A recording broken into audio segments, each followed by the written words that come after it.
Discussed about spring beans, and I hope that you guys have gone through it a bit and are comfortable. Uh, if you have any questions, you can ask me. But this class is a continuation on the spring beans and to the next, taking it to the next level, which is for spring MVC. So Spring MVC is basically same like Spring version of the Model View Controller framework. We discussed about struts before, and this is just same concept, but from a different vendor, you can say. So this ideally integrates Spring very well, Spring framework very well. That's one of the advantages which Spring MVC gives over struts. The background with which Spring ABC came into world was that Struts was a very good framework. It had such a widespread adaptability, but the thing is that it was not flexible. And as far as I am concerned, I did not want that flexibility, to be very much honest, in the sense that in Struts 1.2, when it was there, uh, we had we had like a different way of doing things, that you configure the struts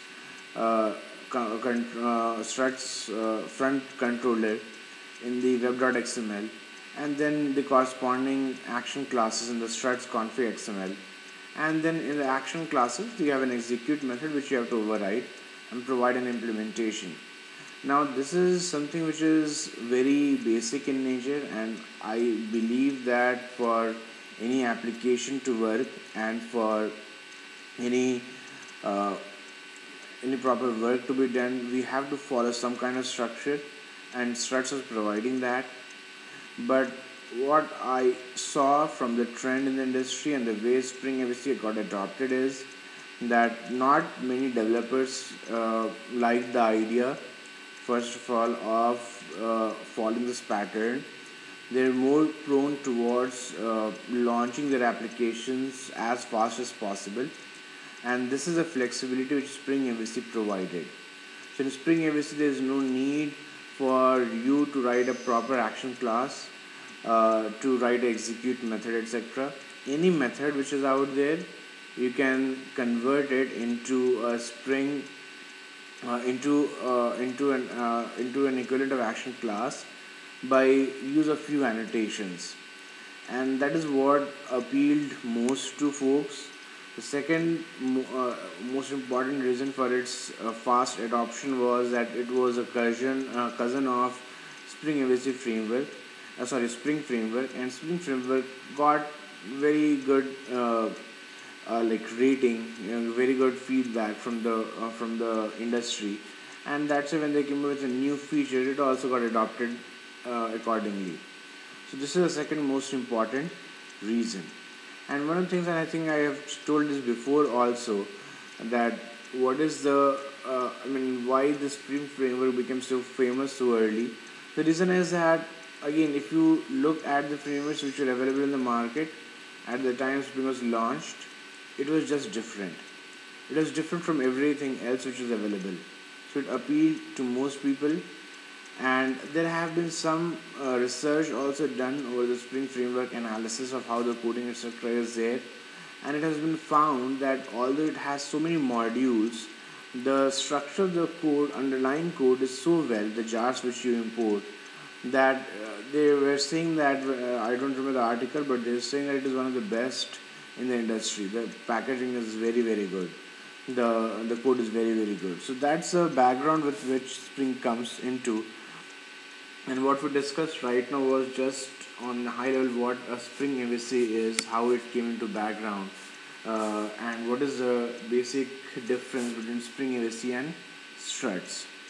Okay, now Struts came up with a new version to cater to this, but the thing is, that version also had similar features.